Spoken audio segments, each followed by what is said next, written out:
Hello à tous, j'espère que vous allez bien, que vous passez une bonne journée. Donc on se retrouve aujourd'hui pour un podcast. Et cette fois-ci, j'avais vraiment envie de m'écarter du sujet habituel des cartes, voilà, de la tarologie, de la cartomancie, etc.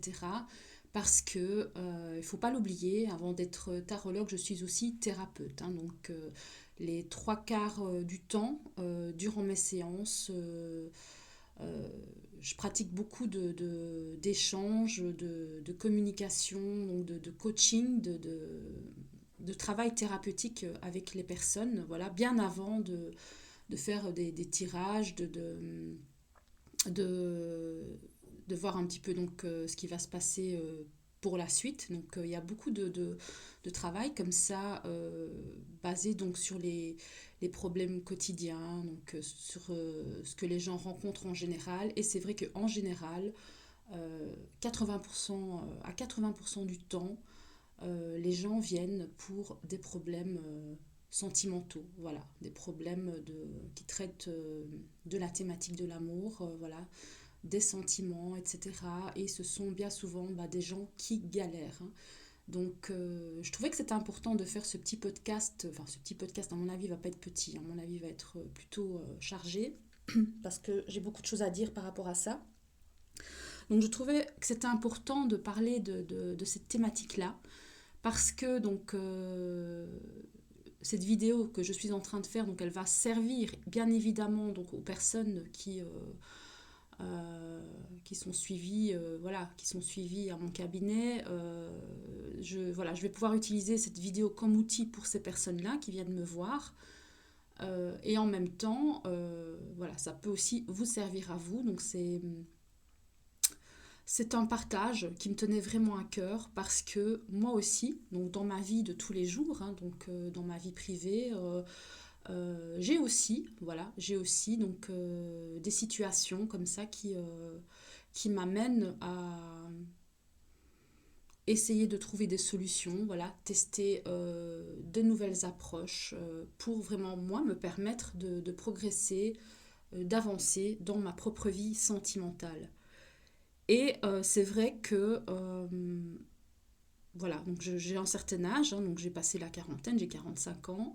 C'est vrai que j'ai eu affaire à pas mal de profils d'hommes. Donc avant d'aller plus loin dans cette vidéo, donc je tiens à informer donc les personnes que moi je vais me positionner donc en tant que femme hétérosexuelle. Donc si vous êtes LGBT, donc si les conseils, les explications, les partages que je vais communiquer vous parle, n'hésitez pas à commenter sous la vidéo parce que moi donc je n'y connais rien parce que voilà donc toute ma vie donc je n'ai vécu que des expériences hétérosexuelles donc je peux pas me positionner donc pour les personnes qui sont LGBT donc mais c'est toujours intéressant de savoir si ce que moi je vais partager donc va aussi vous parler donc va aussi peut-être vous apporter quelque chose voilà, donc dans votre vie sentimentale. Maintenant, à qui s'adresse cette vidéo? Eh ben, tout simplement, donc cette vidéo, elle s'adresse à des personnes qui en ont marre de souffrir en amour, qui attirent toujours le même type de personnes, attirent toujours le même type de profil, voilà, d'archétype, qui vivent à chaque fois sans cesse donc des situations en boucle, hein, toujours les mêmes cycles, toujours des schémas répétitifs, et qui finalement, au bout du compte, elles se retrouvent toujours seules et malheureuses. Voilà, donc ça s'adresse à ces personnes-là. Donc ça peut s'adresser donc à des personnes célibataires qui sont en période de dating, et qui galèrent et qui n'arrivent pas à trouver des personnes qui leur conviennent. Ou alors ça s'adresse aussi aux personnes qui sont en couple et qui sont malheureuses. Donc, soit elles adorent, elles sont complètement amoureuses, en admiration par rapport à leur homme, mais en même temps sont malheureuses parce que leurs besoins sont mis de côté, elles ne se sentent pas écoutées, elles ne se sentent pas valorisées, elles sont peut-être rabaissées. Donc ça peut parler à ce type de personnes-là, ça peut aussi parler à des personnes qui sont en couple mais qui ne ressentent pas de désir ou de passion pour le partenaire. Voilà, donc ça peut parler à ce genre de personnes-là. Ça peut parler à des personnes qui ont un passé douloureux en amour, voilà, beaucoup de blessures, beaucoup de cicatrices émotionnelles qui n'ont jamais été peut-être soignées. Voilà, donc ça peut parler à tout ce genre de personnes-là. Et pourquoi est-ce que j'en parle aussi? Pourquoi est-ce que j'en parle? Bah, tout simplement parce que tout ça, tout ce que je vous dis là, tout ce que je vais partager avec vous, ce sont des choses que moi-même j'ai vécues, hein. Donc euh, j'ai vraiment plein de choses à partager par rapport à ça parce que voilà, j'ai eu beaucoup de souffrances, j'ai vécu beaucoup de violences psychologiques, parfois physiques, rarement, mais surtout de la violence psychologique. Euh, j'ai été en psychothérapie aussi, donc par rapport à toutes ces relations toxiques que je vivais. Euh, et c'est en faisant donc mon parcours de développement personnel que ben voilà, j'ai ouvert les yeux, j'ai compris beaucoup de choses, j'ai eu beaucoup de prise de conscience par rapport à ça. Et je me suis rendu compte au bout du compte, je me suis rendu compte au bout du compte que tout ça, tout ce que j'avais vécu en fait, c'était tout simplement parce que je n'avais pas pris conscience de mon importance, de mes besoins, donc de mes émotions, de tout ce qui était à l'intérieur de moi, je n'en avais pas conscience. Donc j'avais vraiment tendance à faire passer donc, le besoin des autres avant le mien. Donc ça, c'est vrai que c'est aussi une caractéristique propre aux ascendants poissons. Donc moi, je suis lune en cancer, ascendant poisson. Je suis balance solaire, donc je vous raconte pas. En général, et en plus, j'ai Chiron en taureau, donc euh, franchement, je suis déjà à la base une personne assez empathique et c'est vrai que euh, naturellement, hein, j'ai tendance à faire passer le besoin des autres avant le mien. Donc il y a ça. Et en plus, donc, durant mon enfance aussi, bah, j'ai vécu pas mal de carences, voilà, des carences affectives, des carences émotionnelles de la part de mon père, hein, qui était là, qui était présent, qui veillait sur moi, qui me protégeait. Donc, mais voilà, il y avait ce manque, cette carence affective de la part de mon père. Il y avait aussi cette surprotection aussi que je vivais en permanence, ce manque d'autonomie dont je souffrais étant enfant aussi.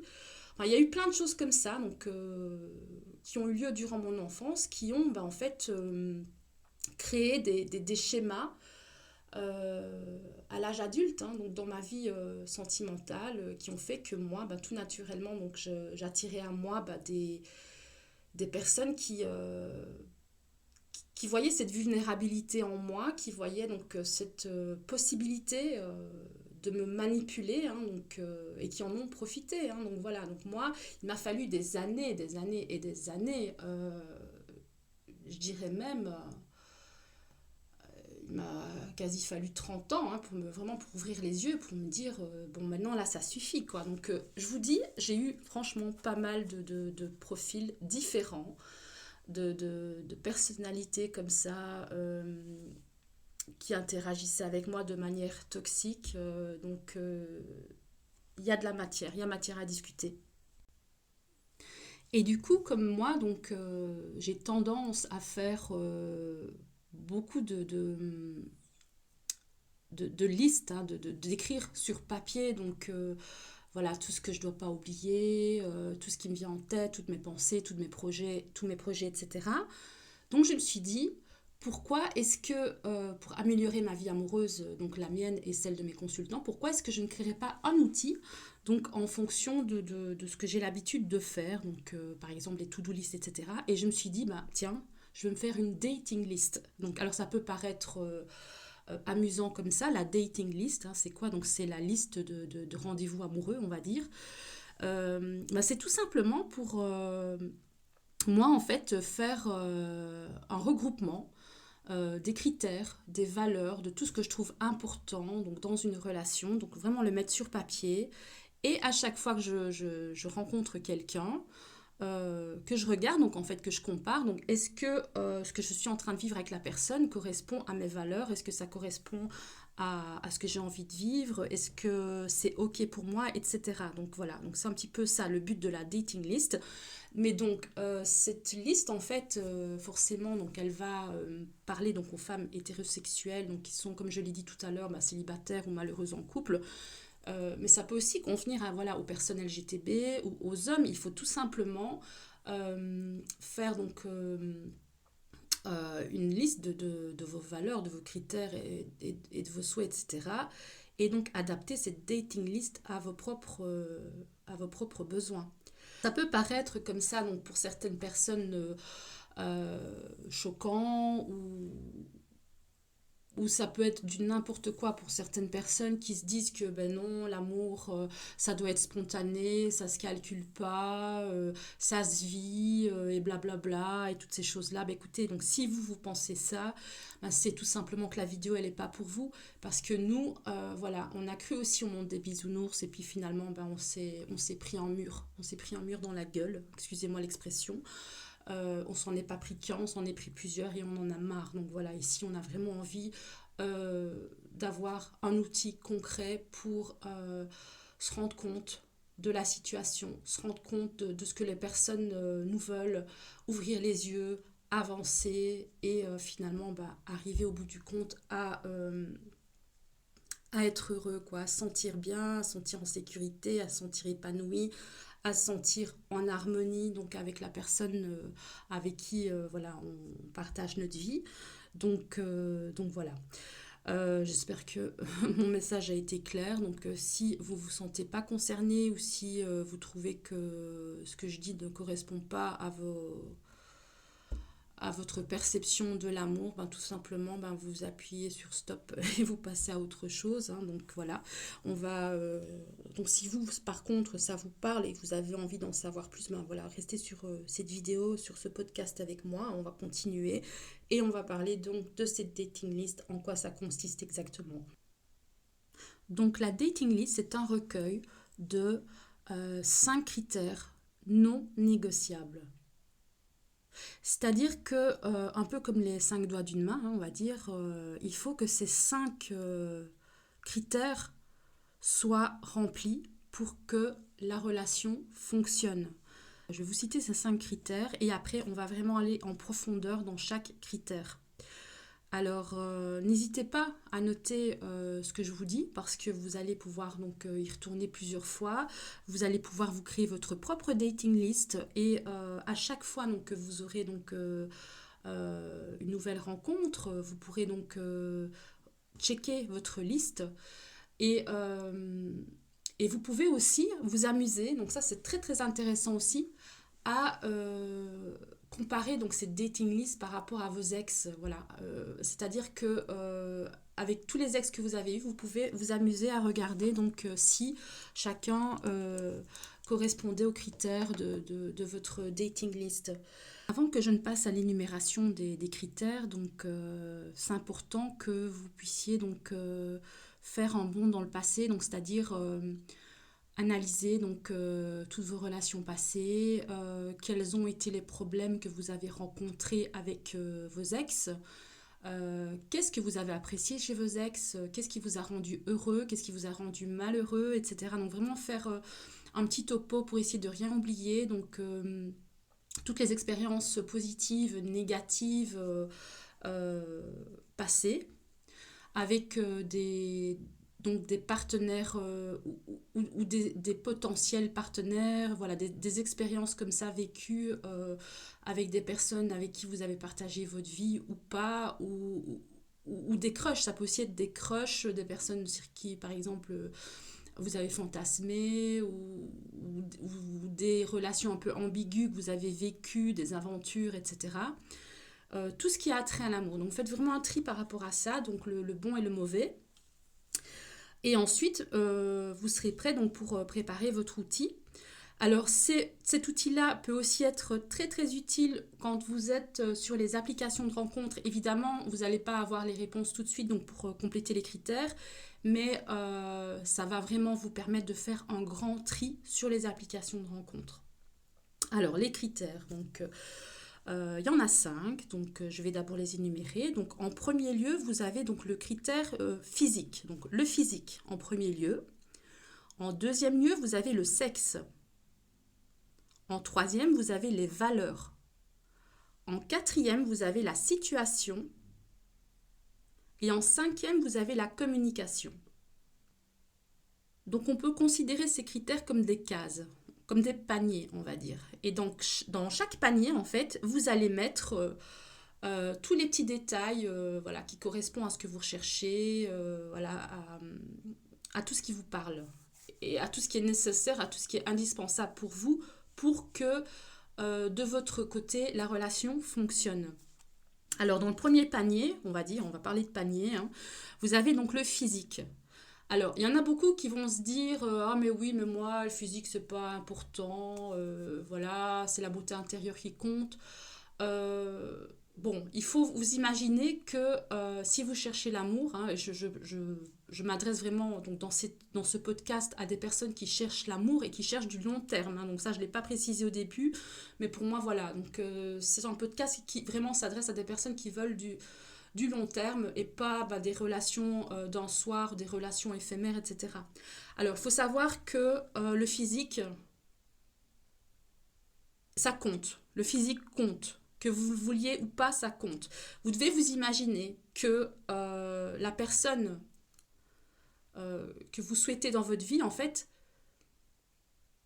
vous allez la voir, donc si ça fonctionne pour vous, évidemment, si la personne a envie d'être avec vous, et si ça marche bien entre vous, cette personne-là, vous allez la voir tous les matins, tous les jours de votre vie. Donc ça veut dire qu'à chaque fois que vous allez dormir avec cette personne-là, vous allez ouvrir les yeux le matin, vous allez voir sa tête en face de vous. Est-ce que sa tête vous convient? Est-ce que son corps vous convient? Voilà, c'est important. Peut-être que sur le moment, ça compte pas pour vous, mais si vous regardez pour du long terme, il faut que le physique vous convienne. Voilà, c'est un truc super important. Donc pour moi, en tout cas, je vous parle donc de mon point de vue à moi. Moi, par exemple, dans ma case physique, pour moi, c'est important que la personne ait des beaux cheveux. Pourquoi? Parce que voilà, pour moi, c'est les cheveux. Donc, chez un homme, c'est un truc que je pense que c'est le fait de passer la main dans les cheveux. Pour moi, ça, c'est un truc que j'adore. Donc, c'est important. Pour moi, c'est un critère important. Les cheveux, un homme qui a des beaux cheveux qui a un beau visage, un beau corps. Évidemment, la beauté, c'est subjectif, hein. Voilà, une personne, un homme qui est beau pour moi peut être moche pour vous, hein. Donc, une beauté voilà, qui vous parle, hein, qui, euh,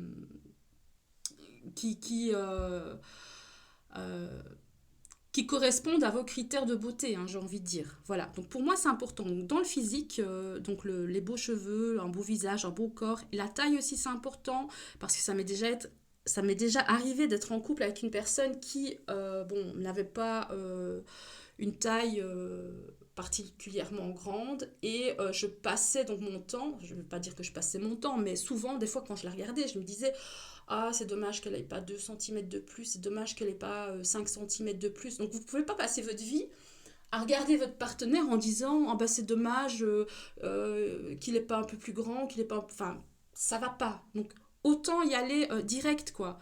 Au niveau du physique, vous marquez vraiment tous vos critères, tout ce qui est important pour vous. La couleur des cheveux, j'en sais rien. Moi, si pour vous, sexuellement, ça vous attire, j'en sais rien, moi. Quelqu'un avec des yeux bleus ou quelqu'un en roux ou une femme qui est plus petite ou ronde, hein, pour les hommes, voilà. Enfin, peu importe, on s'en fout, mais mettez ce qui compte pour vous au niveau physique dans ce premier panier, voilà. Alors ici, on va parler du deuxième panier qui est le sexe. Alors moi, dans le panier du sexe, j'ai mis donc le fait qu'on soit compatible sexuellement et en même temps qu'il y ait de l'alchimie. Donc ça veut dire que quand je vois donc cette personne-là, bah, je ressente voilà de l'alchimie, des papillons dans le ventre, ou qu'elle me fasse de l'effet même sans avoir de sexe. Vous voyez, donc cette attirance sexuelle comme ça quand je regarde la personne. Pour moi, c'est important. Donc pareil, vous mettez vraiment tout ce qui vous parle au niveau du sexe, donc dans ce deuxième panier. Alors, le troisième panier, donc ce sont les valeurs. Et là, il y a beaucoup de choses à mettre dedans, hein. Donc ça, vous l'imaginez. Et d'ailleurs, avant de parler des valeurs, j'ai constaté souvent que euh, des personnes avec qui donc j'avais eu des aventures, voilà, des relations, on se voyait juste quelques fois comme ça. C'était, enfin moi en tout cas pour ma part, ça m'est souvent arrivé que ce soit vraiment des personnes qui physiquement, bah, elles étaient canons pour moi, à mes yeux elles étaient canons.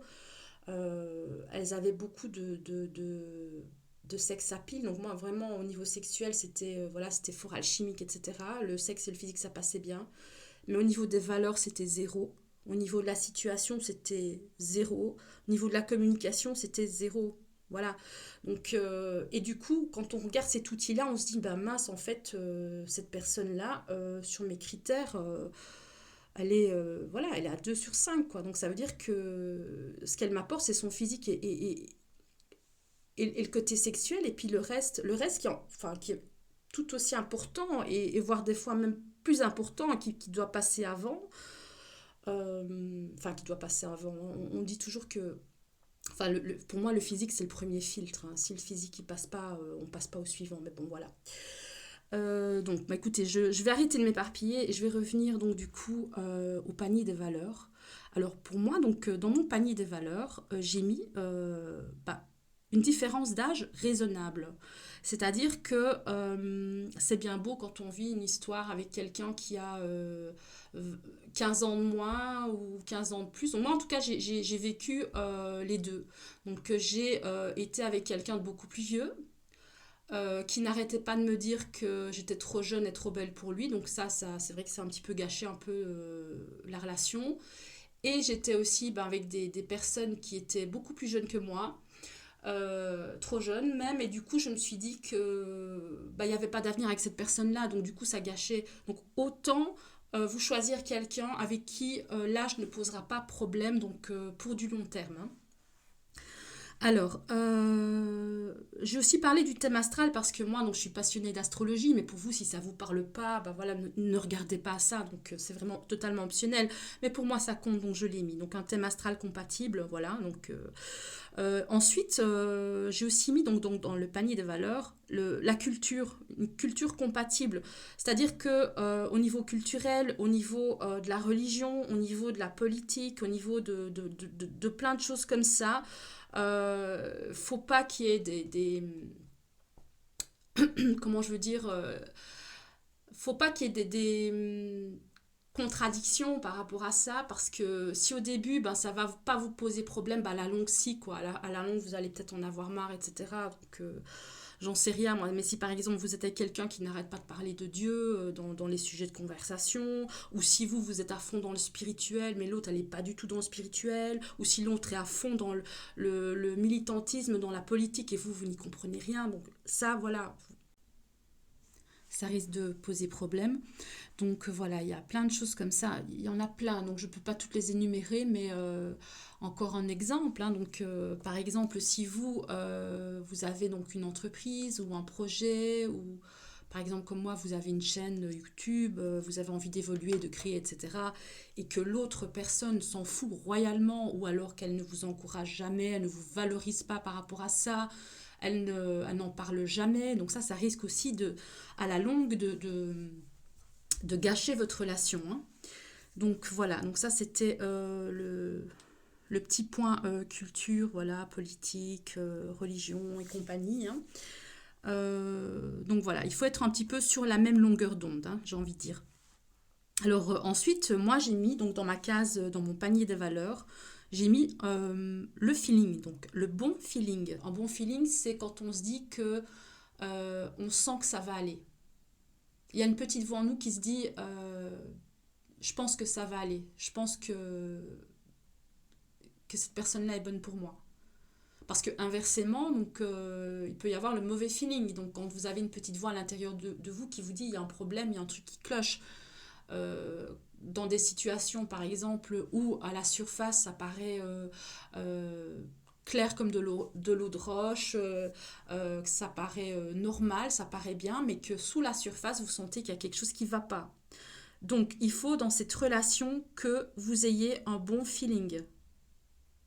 Donc que vous soyez vraiment connecté à votre petite voix intérieure, à votre intuition et à votre enfant intérieur.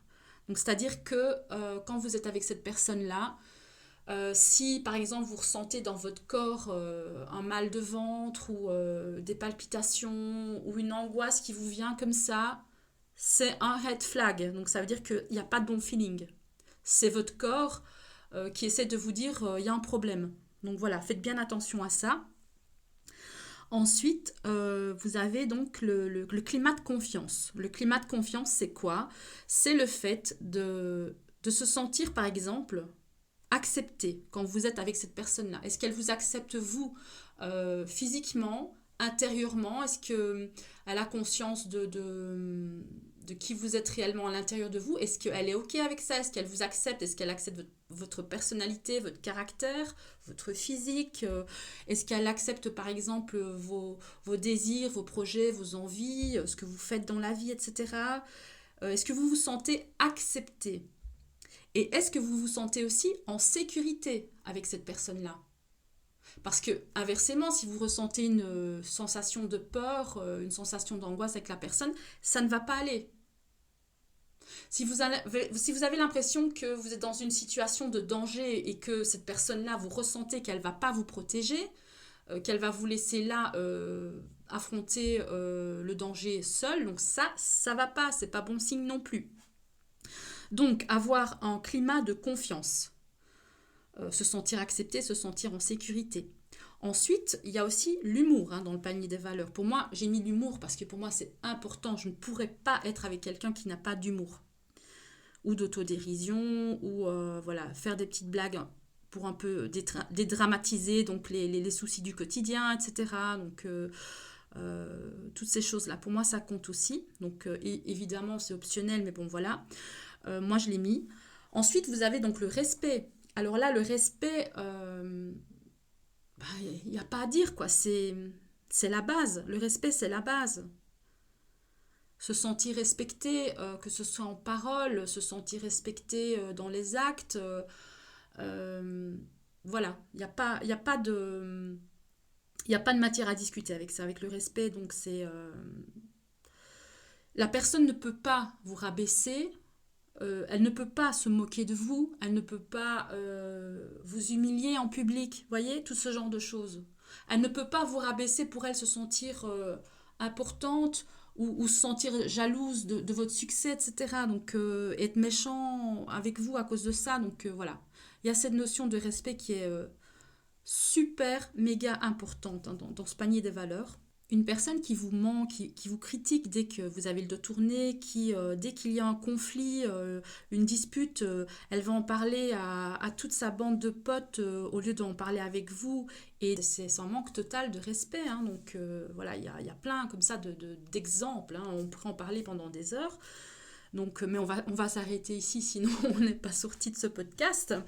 Alors, on va parler donc du point suivant, qui est l'hygiène. Donc, moi, je l'ai mis aussi donc, dans ma case des valeurs parce que pour moi, l'hygiène, c'est méga important. Donc, l'hygiène du corps, voilà, toujours être voilà, propre, sentir bon, avoir des dents propres, voilà, donc des cheveux propres, une maison propre, une maison rangée, quelqu'un qui aussi vous encourage aussi, par exemple quand vous êtes fatigué, etc. Enfin, il y a quelqu'un comme ça qui est derrière vous pour vous dire tracasse, on s'occupera j'en sais rien, mais on s'occupera de la cuisine demain, on nettoiera la cuisine demain, et puis voilà, il vous donne un petit coup de main pour nettoyer si vous êtes fatigué, si vous n'êtes pas bien. Quelqu'un en fait qui trouve que voilà, l'hygiène c'est important, la propreté c'est important, voilà, que ce soit en accord avec vous à ce niveau-là. Si pour vous vous êtes bordélique et que vous le ménage ça passe, voilà, c'est pas votre priorité, voilà, donc ne mettez pas ça sur la liste, mais pour moi voilà, ça compte. Alors on va passer au point suivant, et le point suivant c'est un point aussi très très important, c'est le point des addictions. Donc c'est le fait d'être avec quelqu'un qui n'a pas d'addiction. Quand je parle d'addiction, là je parle vraiment de la drogue, de l'alcool, de l'addiction au jeu, de l'addiction aux femmes. Parce que Moi, j'ai vécu ce genre de relation avec une personne, voilà, une personne qui se droguait, une personne qui buvait, qui était alcoolique, une personne qui était infidèle, une personne qui était addicte aux jeux en l'occurrence les jeux qu'on voit dans les cafés, les bingos. Donc ça a été vraiment quelque chose de traumatisant pour moi et pour mon portefeuille, parce que j'ai toujours essayé d'aider cette personne et au final, bah, elle ne faisait que prendre l'argent et puis voilà, tout tombait dans les jeux. Donc ça, c'est vraiment un truc.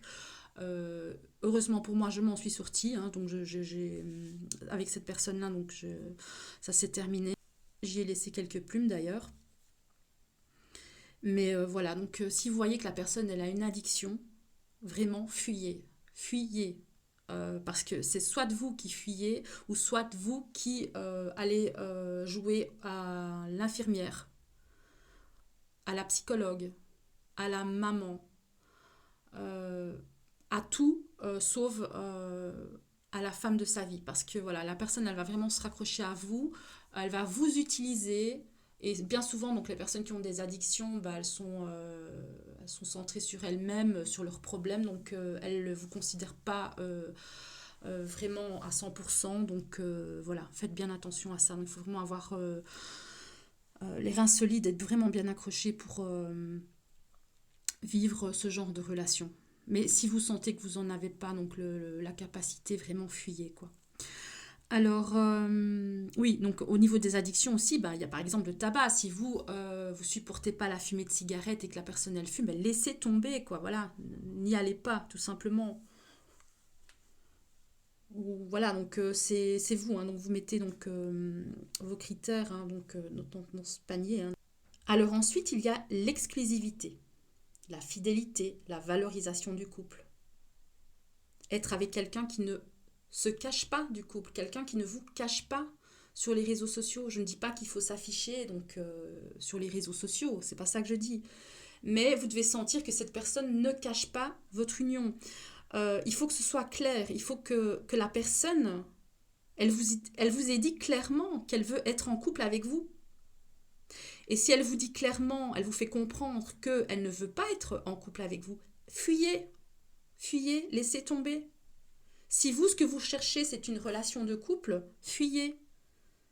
Ne restez pas dans une situationship, parce que moi je vous dis, les situationships, hein, c'est le cauchemar total. Je l'ai vécu. Je l'ai vécu avec une personne qui, voilà, donc, qui était avec moi. Donc, c'était vraiment comme si on était en couple quand on se voyait. Ensuite, j'étais vraiment donc, pendant des jours sans nouvelles. Et puis, ça, c'était une situationship. Donc, en gros, c'est que euh, on n'est pas amis, on n'est pas amoureux, on n'est pas sex friend parce que on fait des trucs de couple, donc on est plus que des sex friends, on est plus que des amis, en fait on est tout et on n'est rien à la fois. Il n'y a pas de mots, il y a pas de mots pour décrire cette situation et c'est un vrai cauchemar. Donc voilà, il faut que ce soit clair. Il faut que la personne accepte cette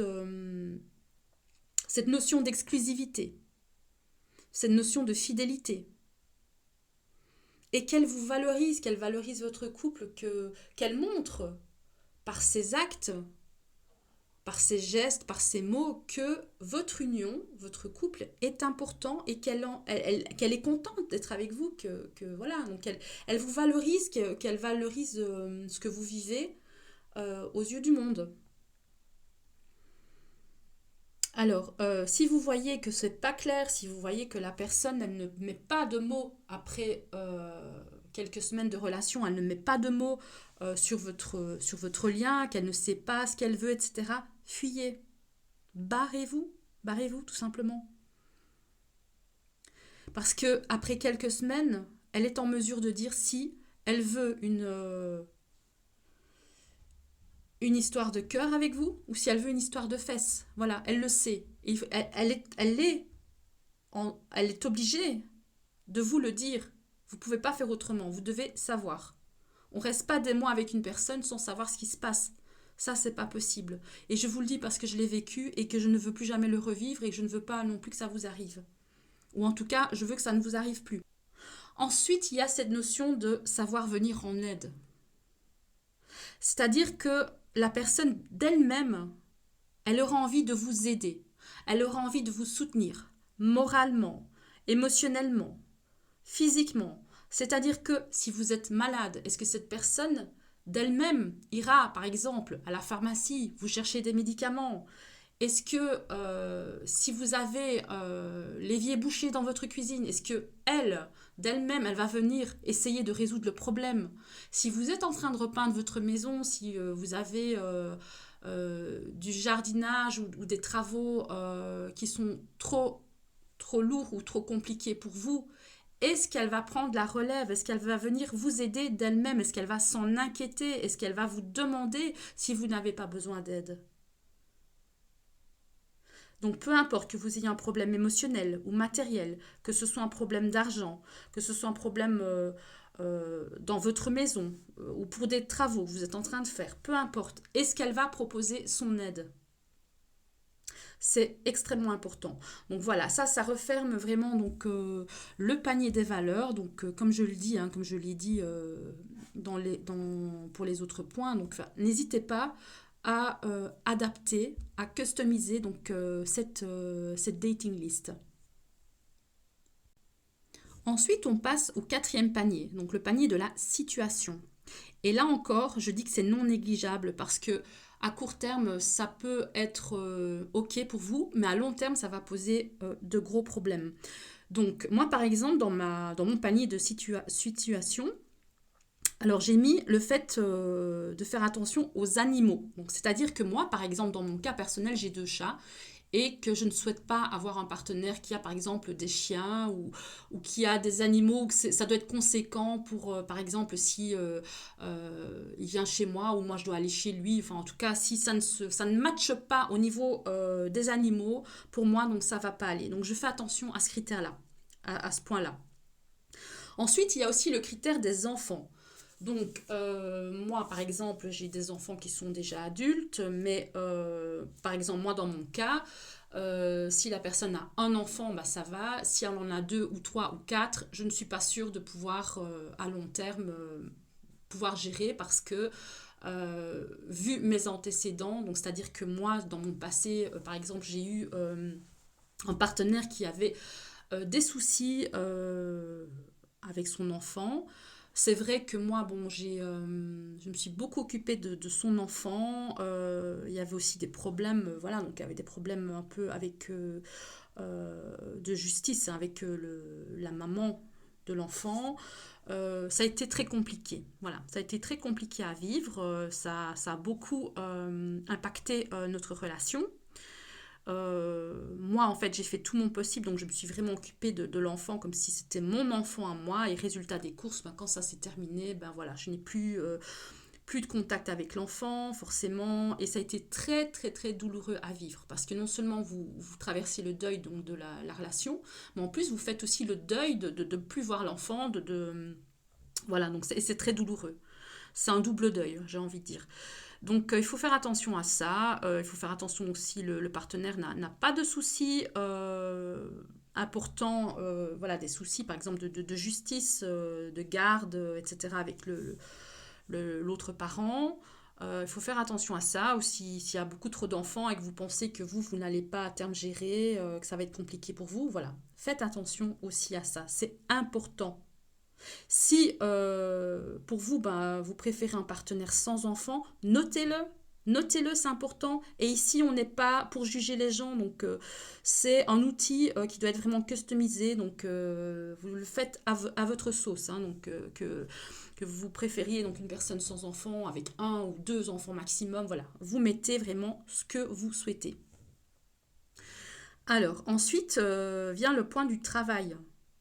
Alors pour moi, c'est important que la personne ait un travail stable, valorisant, parce que moi j'aime bien, voilà, j'aime bien ce fait de pouvoir de progresser dans sa vie professionnelle, d'évoluer, etc. Fiable, voilà, donc qu'il soit vraiment sécurisé à ce niveau-là, au niveau professionnel. Donc pour moi, c'est important. Ensuite, vous avez le point de la voiture. Donc c'est-à-dire, est-ce que la personne sait se rendre chez vous par ses propres moyens? Est-ce qu'elle, vous voyez, est-ce qu'elle elle n'est pas bloqué par rapport à ça. Enfin, il y a tout cet aspect vraiment matériel, technique, qui peut-être à la base ne comptera pas, mais au final, ça va compter. Parce que ça peut aussi provoquer donc des conflits. Si par exemple, c'est toujours à vous de faire le taxi pour la personne. Au début, ça va pas vous ennuyer, mais à la longue, vous allez en avoir marre. Si par exemple, la personne vous dit toujours oui, oui, je vais passer mon permis, ne t'inquiète pas, je vais passer mon permis, et puis ça fait 5 ans que vous êtes en relation et la personne n'a jamais passé son permis, ça va poser problème, moi je vous le dis. Hein. Donc vous faites ce que vous voulez, mais moi je vous le dis, je pose ça là. Ensuite, vous avez le point de la maison. Est-ce que la personne, elle habite toute seule, chez elle? Est-ce que elle habite pas chez ses parents? Est-ce qu'elle habite pas encore avec son ex? Est-ce que voilà, est-ce que la maison pour vous c'est ok? Est-ce que dans la maison de votre partenaire il n'y a pas des locataires bruyants ou voilà qui peuvent poser problème? Est-ce que la maison du partenaire est ok pour vous? Est-ce qu'il a une sécurité par rapport à ça? Ou est-ce qu'il vit dans un studio où il n'y a pas de commodité, où il n'y a aucun confort et vous, ça ne vous convient pas? Voilà, faites attention à ça, au lieu de vie du partenaire. Ensuite, vous avez le point sur la stabilité financière. Est-ce que cette personne sait gérer son argent? Est-ce que cette personne sait gérer son argent sans profiter du vôtre, sans vous prendre pour un portefeuille, sans vous dire toujours que les fins de mois sont difficiles, que il a besoin d'aide, que voilà, c'est important. Vous n'êtes pas un portefeuille et le partenaire n'est pas un portefeuille pour vous non plus. Donc chacun doit avoir sa propre stabilité financière, savoir gérer donc son argent, donc autant vous que lui, c'est très très important. C'est extrêmement important. Est-ce que cette personne sait aussi être généreuse? Est-ce que de temps à autre, elle sait vous offrir un cadeau?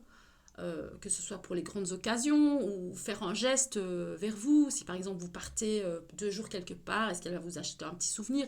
Je sais que c'est complètement cliché ce que je dis, mais c'est des petits gestes qui comptent. Est-ce que de temps en temps, elle a envie voilà, de vous faire une surprise, de vous payer un resto, etc. Il ne faut pas que ce soit toujours 50-50, sinon à terme, ça va être lourd, ça va être pesant. Ensuite, il y a aussi cette histoire de distance kilométrique entre vous deux. Est-ce que c'est une distance raisonnable? Est-ce que ça ne va pas poser de problème dans la relation si, admettons, la personne elle habite à 100 km de vous et puis que vous, peut-être que c'est toujours à vous de vous déplacer ou que c'est toujours à elle de se déplacer, qu'il n'y a pas d'équilibre et qu'elle en a marre de faire des kilomètres, de payer pour des kilomètres ou qu'à un moment donné, elle vous dise, écoute, je suis désolée, mais l'essence est trop chère, donc finalement, ce week-end, je vais rester chez moi. Ça ne va pas. Faites attention aussi à ça, à la distance kilométrique. Et ensuite, il y a cette question de l'entourage. L'entourage, c'est quoi? L'entourage, c'est le fait de ne pas se sentir menacé. Donc, c'est-à-dire de se sentir en sécurité avec un entourage bienveillant. Quand je parle d'entourage, je parle d'amis du partenaire, de la famille du partenaire, des collègues du partenaire. Est-ce que vous vous sentez en confiance? Ou au contraire, est-ce qu'il y a des personnes dans son entourage qui menacent votre paix intérieure, qui menacent peut-être votre couple? Vous sentez qu'il y a peut-être une rivalité, une jalousie, ou voilà, il y a quelque chose comme ça peut-être de malsain, de nocif, il faut faire attention à ça aussi. Si la famille du partenaire ne vous aime pas, si elle vous montre par des gestes, par des actions, par des mots qu'elle ne vous apprécie pas, allez-vous-en. Partez, fuyez. Parce que, je vous dis, si vous restez là, c'est le début de la fin. C'est le début du cauchemar. Vous foncez droit contre le mur. Donc, c'est très important d'avoir un entourage bienveillant. Un entourage qui est OK avec cette relation. Parce que si même ça ne concerne que vous et votre partenaire, l'entourage a une influence énorme par rapport, à votre lien donc avec le partenaire. Donc faites bien attention que c'est OK entre vous et la famille du partenaire, que vous vous sentez accueilli, apprécié, que vous aussi, hein, donc forcément, hein, que vous faites tout ce qu'il faut, les efforts, etc. Donc aussi pour vous sentir, pour être accepté, hein, je veux dire, par rapport à la famille de l'autre. Au niveau des collègues, si par exemple votre partenaire est tout le temps en train de parler d'une collègue, ah ma collègue ceci, ma collègue cela, et là ça vous énerve et vous sentez qu'il y a une ambiguïté, il y a un truc qui vous chiffonne, ou une amie, ou la meilleure amie qui appelle 15 fois par jour, ou alors la maman de l'enfant qu'il a eu avec une autre femme qui appelle tout le temps sur le téléphone pour savoir comment l'enfant va, et vous, vous êtes tout le temps, je veux dire toute la journée, vous voyez votre partenaire en visio avec la maman de son enfant en train de discuter de si l'enfant a passé une bonne journée ou pas. Faites attention à tout ça. Ça va pas aller, moi je vous le dis. Donc faites attention à l'entourage, si l'entourage est safe, s'il n'y a pas de situation toxique, de situation malsaine qui pourrait porter atteinte à votre vie de couple. Alors ensuite, on va passer au panier suivant, au dernier panier. Et ça, c'est aussi un panier, hein, je veux dire, un critère extrêmement important, c'est le critère de la communication. Et je vous assure que si ce critère-là n'est pas complété, ça n'ira jamais. Et je peux vous donner encore un exemple que j'ai vécu il n'y a pas si longtemps. Donc j'ai rencontré un homme qui physiquement me plaisait. C'était quelqu'un de séduisant, de charmant. Au niveau sexuel, ça passait. Au niveau des valeurs, ça passait. Au niveau de la situation, tout allait. Donc vous vous imaginez, donc le physique ok, sexe ok, valeur ok, situation ok, et communication zéro. Ça n'a pas été. Ça n'a pas été, je vais vous expliquer pourquoi, parce que je vais vous expliquer donc les points dans le critère de la communication. Et vous allez comprendre qu'un homme peut avoir l'air parfait, bien se présenter, avoir un bon boulot, avoir une bonne situation financière, avoir les mêmes valeurs que vous. Et si la communication n'est pas au rendez-vous, ça n'ira pas, tout simplement. Alors dans la communication, moi j'ai mis le point de fiabilité. Donc être fiable, répondre aux messages et aux appels, répondre rapidement. Quand je parle du terme rapidement, je ne dis pas de répondre à la minute dès qu'on appelle, mais répondre dans un laps de temps normal. Donc si forcément la personne est occupée, elle ne va pas vous répondre tout de suite, il n'y a pas de problème. Si elle est connectée, elle est en vert sur le Messenger, mais peut-être que vous voyez, des fois elle est là en train de scroller sur son site, mais elle est fatiguée, elle n'a pas envie de répondre tout de suite. Bon, ok, d'accord. Mais dans un laps de temps, je veux dire, normal, quoi. Donc tout simplement, répondre aux messages, répondre aux appels. euh, et au niveau aussi des rendez-vous. Donc ça, c'est le deuxième point dans le critère communication. Les rendez-vous faciles. Pas de prise de tête pour savoir quand vous devez voir l'autre personne. C'est-à-dire que si à chaque fois que vous rencontrez la personne, vous vous dites après, oui mais on se verra quand et la personne elle ne vous parle pas, la personne ne vous propose pas de prochain rendez-vous, donc vous ne savez pas comment vous vivez. Est-ce que je vais le voir le week-end? Est-ce que je ne vais pas le voir le week-end? Est-ce que je vais le voir dans la semaine? Est-ce qu'il a envie de me voir? Est-ce qu'il n'a pas envie de me voir? Vous imaginez la prise de tête, la charge mentale parce que vous ne savez pas. Et ça, c'est pas possible. Ça, c'est pas possible. Ça doit être clair avec votre partenaire. Vous devez vous dire, quand vous vous quittez, quand est-ce qu'on se voit? Et vous, à chaque fois, vous vous dites, écoute, voilà, on se verra tel jour. Je pense qu'on se verra tel jour. Ou alors, quand vous vous quittez, vous dites, écoute, on se sonne demain, on s'appelle demain. Et puis voilà, ça doit être clair entre vous. Ça ne doit pas être une source d'angoisse. Vous ne devez pas vous mettre vous ne devez pas vous mettre dans une position où le fait de ne pas savoir quand vous allez vous voir vous angoisse. Maintenant, si par exemple pour vous, vous savez que de quoi qu'il arrive, vous voyez tous les vendredis soirs jusqu'au dimanche soir, et qu'il n'y a pas besoin de fixer rendez-vous, bah ok. Mais ça doit être clair dès le départ, vous voyez, ça doit être clair. Et aussi, ce qui est très très important, c'est que la personne doit vous appeler à des heures raisonnables. Elle ne doit pas vous appeler à minuit quand vous êtes au lit en train de dormir. Elle ne doit pas vous appeler à 4 heures du matin parce qu'elle est bourrée. C'est pas possible. On ne peut pas appeler à des heures qui ne sont pas raisonnables. Donc ça ne va pas. C'est un grand red flag. Si quelqu'un vous appelle à 4 heures du matin ou à 5 heures du matin, vous zappez, hein, vous zappez. Si quelqu'un à 11 heures du soir, à 3 heures du matin, ou même à 6 heures du matin, vous dit tu fais quoi, tu viens, mais non, vous venez pas, vous répondez même pas, vous n'êtes pas un takeaway. Vous n'êtes pas un takeaway. C'est pas possible. Ça, c'est pas possible. Alors, voyez, vous sentez l'émotion dans ma voix parce que c'est des choses qui me sont arrivées régulièrement et moi, ça, je peux plus. Ça, je peux plus. Hein. Alors, ici, on est arrivé au fait de... oui, toujours des rendez-vous. Hein, je suis toujours dans le point des rendez-vous. C'est le fait de ne pas demander un rendez-vous au dernier moment. Ça, c'est pas possible. La personne doit respecter votre rythme biologique. Elle doit respecter aussi le fait que, voilà, si vous êtes par exemple en train de traîner chez vous en pyjama à 8 heures du soir et que vous êtes... Enfin, moi, je donne vraiment l'exemple cliché. Hein. Vous êtes chez vous, 8 heures du soir. Pour vous, vous n'allez pas voir votre copain ce jour-là, donc vous vous en foutez. Vous êtes en pyjama, vous n'êtes pas épilé, vous comptez aller dormir dans 1 heure. Et votre copain, il vous appelle à 8 heures du soir et il vous dit « Tu viens, maintenant tu viens, dépêche-toi, habille-toi et viens. » Mais non, quoi.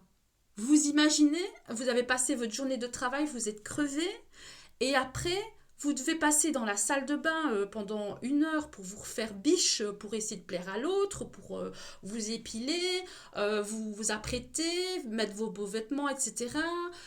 Pour après partir. Non, c'est pas possible. C'est pas possible. Je vous le dis parce que je l'ai fait, hein, ça je veux plus le faire.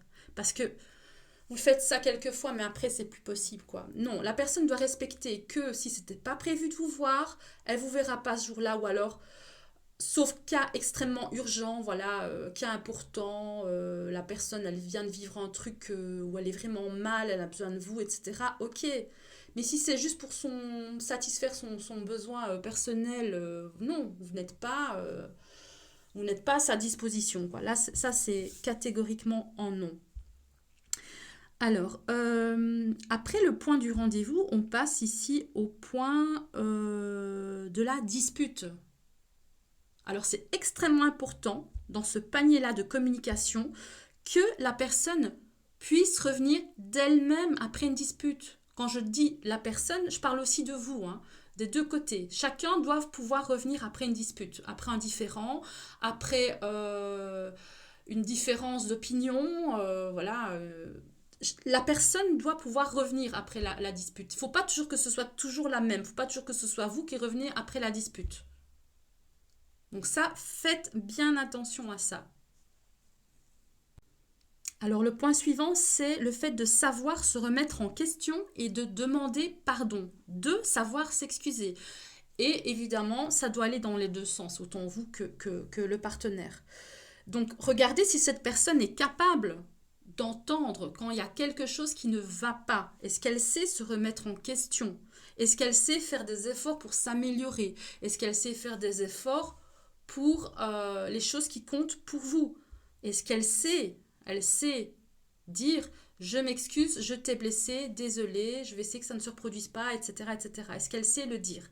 C'est important. Mais surtout, est-ce qu'elle sait se remettre en question? Et le dernier point, donc dans le panier communication, et puis on aura bouclé la boucle, c'est le fait de savoir communiquer et écouter.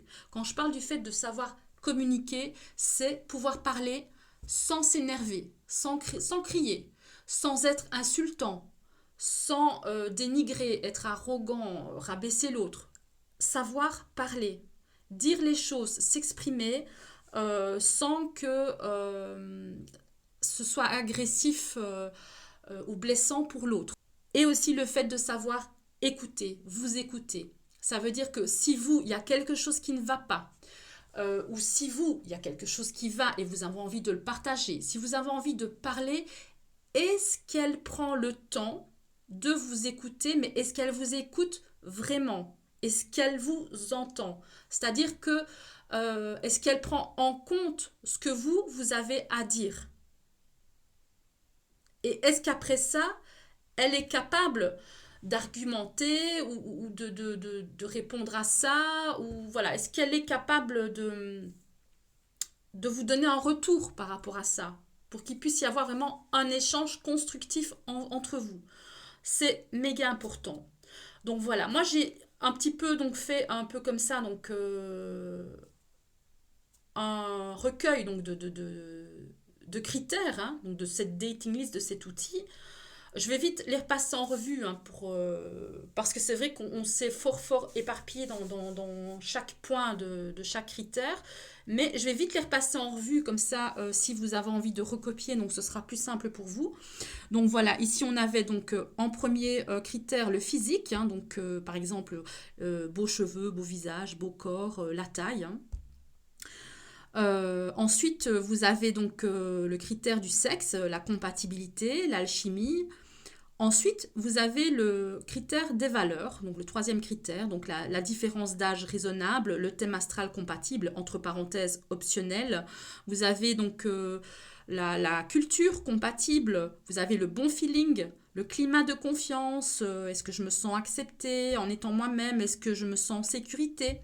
Vous avez donc le point de l'humour, le respect, l'hygiène, le fait de ne pas avoir d'addiction, l'exclusivité, donc entre parenthèses fidélité, valorisation du couple, ne pas se cacher. Vous avez le fait de savoir venir en aide, donc si vous avez un problème émotionnel ou matériel. Donc vous avez ensuite le quatrième critère, donc c'est la situation. Au niveau des animaux, au niveau des enfants, au niveau du travail, au niveau de la voiture, de la maison, de la stabilité financière, du fait de ne pas être radin, d'être généreux, de pouvoir offrir un cadeau de temps en temps, la distance kilométrique, l'entourage bienveillant. Et vous avez donc le dernier critère, donc c'est la communication, voilà, donc être fiable, les rendez-vous faciles, savoir revenir après une dispute, savoir se remettre en question et demander pardon, savoir communiquer et écouter. Voilà, alors j'espère que ce que je vous ai partagé aujourd'hui pourra vous aider, sincèrement, j'espère que ça pourra vous aider. Et si vous le faites vraiment, si vraiment vous jouez le jeu hein, de cette liste, vous allez voir que les choses vont changer pour vous.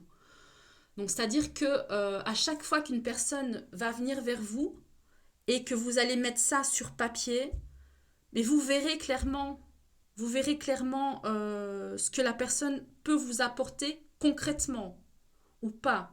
Donc et ça va vraiment vous ouvrir les yeux. Voilà, donc j'espère que j'ai tout dit. En tout cas, je remercie toutes les personnes qui m'ont écouté vraiment jusqu'à la fin. Je sais que c'est un podcast assez long, mais je trouvais que c'était extrêmement important de partager tout ça avec vous. N'hésitez pas à mettre des commentaires pour partager vos histoires, voilà, vos expériences. Si vous pensez qu'il y a des choses qui peuvent être dites en plus pour enrichir le podcast, n'hésitez pas à commenter.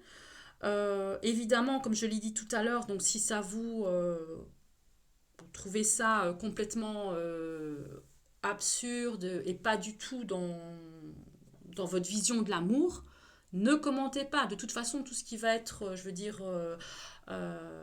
les commentaires qui ne seront pas constructifs, les commentaires qui seront négatifs et qui ne seront pas constructifs, ne seront pas affichés. Donc votre avis personnel, si ça n'apporte aucune valeur à ce podcast, ce sera supprimé.